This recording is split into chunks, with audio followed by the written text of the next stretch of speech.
అందరికీ నమస్కారం అండి. ఈరోజు మనం డాక్టర్ సి రామలక్ష్మి గారు రచించిన నిత్య వసంతం అనే ఓ చక్కటి కథను విందాం. ఇక కథలోకి వెళ్దాం. సాయంత్రం 5 గంటల సమయం. ఫోన్ మోగుతోంది. వంటింట్లో ఉన్న అనసూయ హాల్లోకి వచ్చి ఫోన్ తీసింది. ఈ టైంలో ఎవరబ్బా అనుకుంటూ, అత్తయ్య గారు, నేను శ్రావ్యని. నువ్వా, చెప్పమ్మా అంది అనసూయ కోడలు శ్రావ్యతో. నాకు కొంచెం బజార్లో పనుందత్తయ్య, ఆఫీస్ నుంచి అటే పని చూసుకొని వస్తాను, కొంచెం ఆలస్యం అవుతుంది, నా స్నేహితురాలు అరుణతో వెళ్తున్నాను అంది. సరేలేమ్మా, పని చూసుకోనరా అంది అనసూయ. మీ అత్తగారు చాలా మంచావిడ కదూ, ఎందుకు ఏమిటి అని ఆరాలు తీయదు అంది అరుణ. అవును, ఆ విషయంలో ఆవిడ్ని మెచ్చుకొని తీరాలి, ప్రతిదానికి ఆంక్షలు పెట్టడం, ఆరాలు తీయటం చేయరు అంది శ్రావ్య. కొంచెం ఆలస్యం అవుతుంది అనుకున్న శ్రావ్యకు బాగానే ఆలస్యమైంది. రాత్రి 9 అయింది వచ్చేటప్పటికి. సారీ అత్తయ్య గారు, బాగా ఆలస్యం అయిపోయింది అంది బాధపడుతూ. పోన్లేమ్మా, ఇప్పుడేమైందని? షాపింగ్ అంటే ఒక పట్టానవుతుందా? ఇంకా వాడు కూడా రాలేదు, ఏదో మీటింగ్ అని ఫోన్ చేశాడు అంది అనసూయ. అంతేగాని ఏం షాపింగ్ అని, ఏం కొన్నావని అడగలేదు. అవునత్తయ్య గారు, నాకు చేశాడు బాలు అంది శ్రావ్య. శ్రావ్యకి చాలా సంతోషంగా ఉంది. తను కొన్న గిఫ్ట్ బాలుకి ఇప్పుడే చూపించకూడదు, కాని ఎవరికైనా చూపించి తన ఆనందాన్ని పంచుకోవాలి అనుంది. అత్తగారికి చూపిస్తే? అవును, ఆవిడ చాలా మంచిది, సంతోషిస్తారు అనుకుంది. స్నానం చేసొచ్చింది శ్రావ్య. అనసూయ టీవీ చూస్తోంది. మీ మామగారిది నాది టిఫిన్ తినటం అయిపోయిందమ్మా, వాడొచ్చాక మీ ఇద్దరు భోంచేసేయండి అంది లేస్తూ. మామగారు అప్పటికే నిద్రపోతున్నారు. అత్తయ్యగారు, ఒక్క నిమిషం అంటూ బ్యాగ్లో నుంచి చిన్న భరిణి తీసి తెరిచి చూపించింది. ఎలా ఉందత్తయ్య అంది. చాలా బావుందమ్మా, వెంకటేశ్వర స్వామి ఉంగరం. కానీ ఇది అత్తయ్యగారు, నాకు కాదు, రేపు వ్యాలంటైన్స్ డే కదా, బాలుకి గిఫ్ట్ ఇద్దామని కొన్నాను. 10,000 అయింది. మీరిప్పుడే తనతో అనకండి, రేపు ఉదయం ఇస్తాను. అలాగే అమ్మా, వాడు వెంకటేశ్వర స్వామి భక్తుడు, మంచి బహుమతి ఇస్తున్నావు అంది అనసూయ మనస్ఫూర్తిగా. అత్తగారు మెచ్చుకోవటం ఇంకా ఆనందంగా ఉంది శ్రావ్యకు. బయట బైక్ శబ్దం విని గబగబా బ్యాగ్లో పెట్టేసి ఇప్పుడే వస్తానంటూ గదిలోకి వెళ్ళిపోయింది. బాలు లోపలికొస్తూనే, అమ్మా, మీరు టిఫిన్ చేశారా? నాన్నగారు పడుకున్నారా అంటూ పలకరించాడు.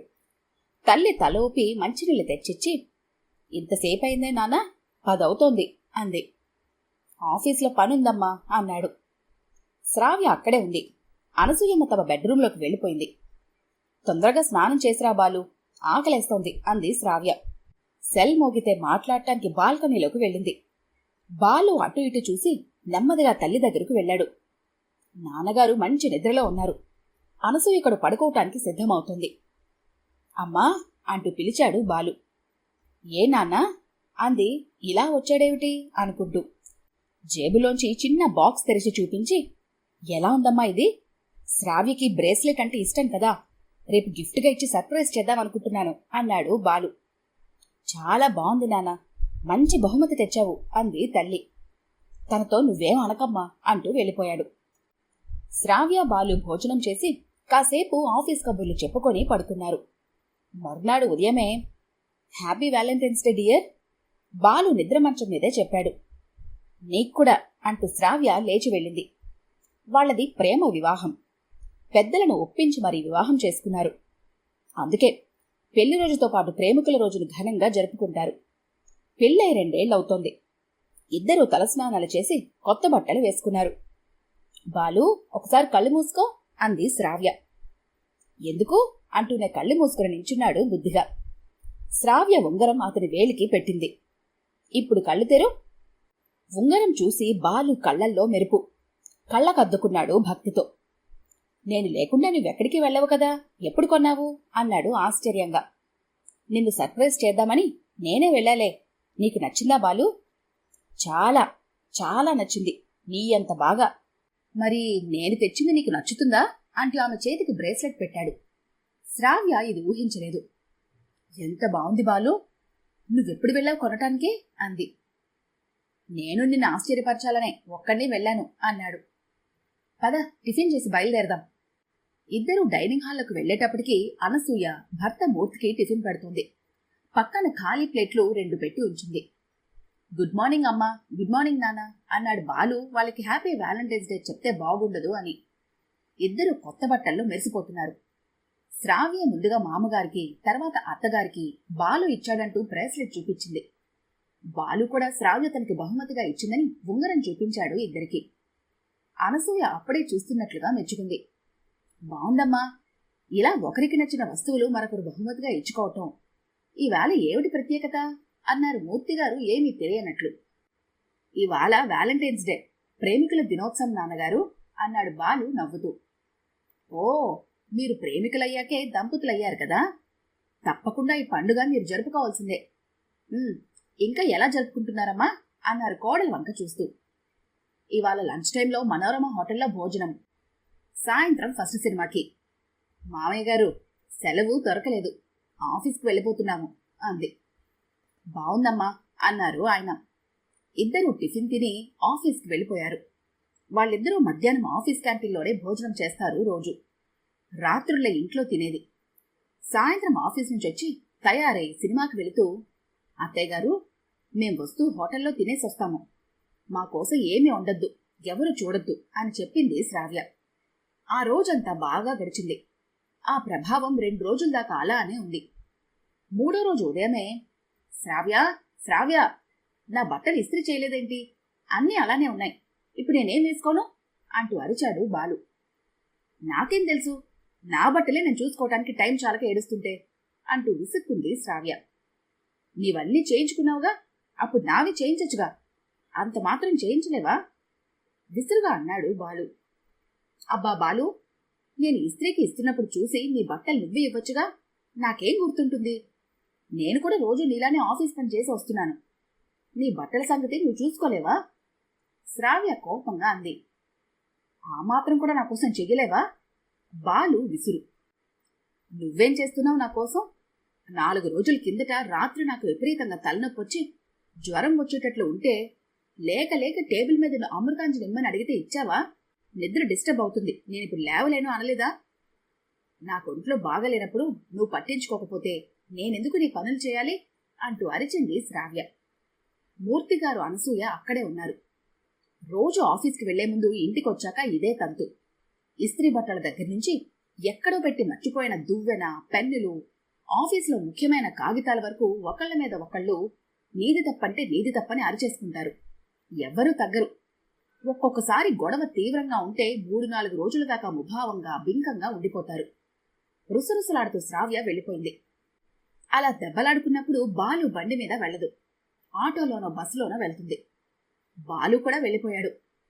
ఆ రాత్రి బాలు, అన్నం పెట్టమ్మా, ఆకలేస్తోంది అన్నాడు. అనసూయ వడ్డిస్తూ, శ్రావ్య నువ్వు కూడా భోజనం చేదు రామ్మా అంటూ పిలిచింది. నేను తర్వాత తింటాలేండి అత్తయ్య గారు అంది బెడ్రూమ్లో నుంచే శ్రావ్య. అనసూయ శ్రావ్య దగ్గరికి వెళ్ళి, రామ్మా అప్పుడే 9 అవుతుంది, ఇంకా ఎప్పుడు తింటావు, నేను వడ్డిస్తాగా అంటూ శ్రావ్య చెయ్యి పట్టుకొని తీసుకెళ్ళింది. శ్రావ్య బాలు పక్కపక్కన కూర్చొని తింటున్నారు. ఒకరి వంక ఒకరు చూడటం లేదు, మాట అసలే లేదు. అనసూయ వడ్డిస్తోంది. లోపల నుంచి మూర్తిగారు వచ్చి వాళ్ళ ఎదురుగా కూర్చున్నారు. బాలు ఒకసారి తండ్రి వంక చూసి తలదించుకున్నాడు. శ్రావ్య తలెత్తలేదు. మూర్తిగారు, చూడండి, మీ పెళ్ళై 2 ఏళ్ళు అవుతుంది, అంతకుముందు 7 ఏడాది నుంచి పరిచయం. ఈ పాటికి ఒకరినొకరు అర్థం చేసుకుని చక్కగా ఉండాలి. చిన్న చిన్న కీచులాటలు, అలకలు అవి ఎవరికైనా తప్పవు.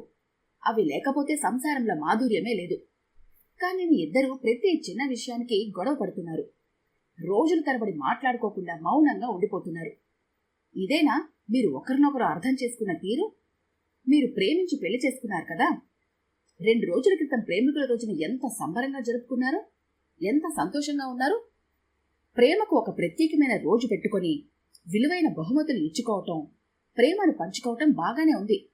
కానీ అది ఆ రోజుకే పరిమితం కాకూడదు. అలా అయితే అది కృతకం అవుతుంది.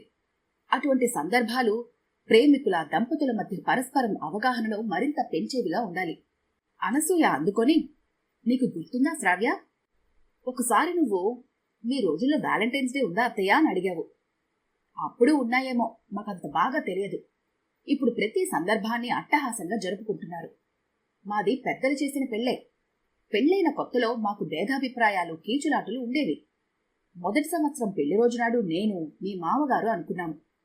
ప్రతి సంవత్సరం పెళ్లి రోజునాడు ఇద్దరిలో ఎవరి వల్ల ఎటువంటి పొరపాట్లు జరిగాయో గుర్తు తెచ్చుకొని చర్చించుకోవాలని, మళ్లీ అలాంటివి జరగకుండా చూసుకోవాలని అనుకున్నాము. ఇలా ఏడాదేడాదికి అవగాహనను పెంచుకుంటూ పరస్పరం అర్థం చేసుకుంటూ పెళ్లి రోజును ఒక మధురమైన జ్ఞాపకంగా మలుచుకోవాలి అనుకున్నాము.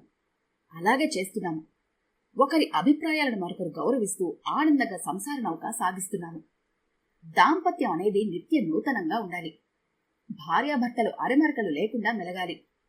అలసిపోయి వచ్చిన భార్యకు ఒక గ్లాసు మంచినీళ్లు, ఒక కప్పు కాఫీ నీ చేత్తో ఇస్తే తప్పు కాదు వాళ్ళు. అలాగే నీ బట్టలతో పాటు నీ భర్త బట్టలు ఇస్త్రీ చేయించడానికి నువ్వు సమయం కేటాయించడంలో తప్పు లేదమ్మా. ఒకరి లోపాలను ఒకరు అర్థం చేసుకుని మెలిగితే జీవితం నిత్య వసంతమే అవుతుంది. అప్పుడు వయసు శరీరానికే కాని మనసు ఎప్పుడు యవ్వనంలోనే ఉంటుంది అంది. ఇద్దరి మనసుల్లోనే ఒకటే ప్రశ్న. ఈ పెద్దవాళ్ళిద్దరిలా మేము ఆనందంగా ఎందుకు ఉండలేకపోతున్నాము? ప్రయత్నిస్తే ఆనందమయం చేసుకోలేమా? చేసుకోగలం అని చెప్పింది వాళ్ళ మనసు. ఈ కథ కనుక మీకు నచ్చినట్లయితే లైక్ చేయండి, షేర్ చేయండి. మరిన్ని ఇంట్రెస్టింగ్ కథల కోసం మా ఛానల్ని తప్పకుండా సబ్స్క్రైబ్ చేసుకోండి.